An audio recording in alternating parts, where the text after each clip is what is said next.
கேரளாவில் மருத்துவ கழிவுகள் இல்லை கழிவுகள்லாம் இங்கே அடிக்கடி வந்துட்டு இருக்கு. இதே தொடர்கதையாக இருக்குது. எப்படி பார்த்தீங்கன்னா,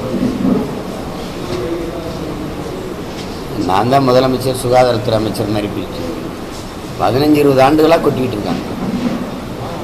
ஒவ்வொரு முறையும் அதை போராடி தடுப்பது, அந்த பாரவுந்துகளை தடுக்கிறது, போராடுறது, இதே நாங்கள் அப்போ இருந்தே செய்து கொண்டிருக்கோம்.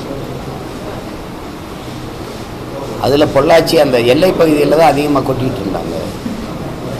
அப்புறம் நம்ம போராடி தடுத்து அது பிரச்சனையாகும் போது அவங்களே நிலத்தை இங்கே வாங்கி 10 ஏக்கர் 5 ஏக்கர்னா அந்த நிலங்களில் கொட்டும்போது எங்கள் சொந்த இடத்துல கொட்டுறோன்ட்டாங்க. அப்போ ஒவ்வொரு முறையும் நீங்கள் அந்த கன்னியாகுமரி பகுதியில் கொட்டும்போதெல்லாம் நம்ம கட்சி பிள்ளைங்கள் போய் தடுத்து வண்டியை இடங்களில் கூட தடுத்து சண்டை போட்டதெல்லாம் இருக்காது. வலைவெளியில் இருக்குது, நீங்கள் பார்க்கணும். நம்ம அதிகபட்சமாக காவலர்கள்ட்ட நம்ம புகார் அளிக்க முடியும். ஆனால் எந்த நடவடிக்கை எடுக்கலை. ஒரு கேள்வி தான், சோதனை சாவடிகளை தாண்டி தான் அந்த குப்பை வருது. அதை எப்படி அனுமதிக்கிறாங்கங்கிறது தான் தெரியல. இப்போ நீங்கள் கேரளாவில் போய் நான் சொல்கிறதுக்காக போங்க, சும்மா சாதாரணமாக ஒரு கோத்தில் தூக்கி அந்த சாலையில் போடுங்க, மக்களே உங்களை சண்டை போடுவாங்க, அடிப்பாங்க, இது பண்ணி திருப்பி எடுத்துகிட்டு போக சொல்லுவாங்க.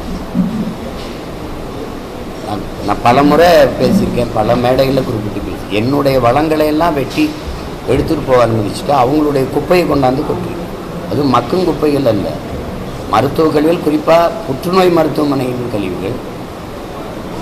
இது எப்படி அந்த ஊசி அது இதெல்லாம் கொண்டாந்து இங்கே என் நிலத்தில் கொட்டிட்டு போனால் எப்படி அது பாருங்கள். இன்றைக்கி நாங்கள் ரொம்ப சத்தம் போட்டு அது பிரச்சனையான பிறகு ஆய்வு செய்கிறது யார் இருக்குங்களா, அந்த ஒரு அதிகாரிகள் அது ஒன்றும் ஆபத்தானது இல்லை அப்படின்னா அப்போ ஊர்லேயே கொட்டிக்கலாம்ல. அப்போ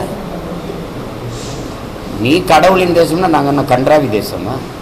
என் வளங்கள்லாம் உனக்கு வந்துடும், மலையை வெட்டி எடுத்துகிட்டு போயிடுவேன், மண்ணை ஏற்றிட்டு போயிடுவேன், குப்பையை கொண்டாந்து என்கிட்ட கொட்டிடுவீங்களா? இதை கேட்க வேண்டியது ஆள் யார்? கேட்டு தடுத்துருக்க வேண்டியது இந்த ஆட்சியில் இல்லை, போன ஆட்சியிலேருந்து தான் நடக்குது, கண்டுகொள்றது இல்லை.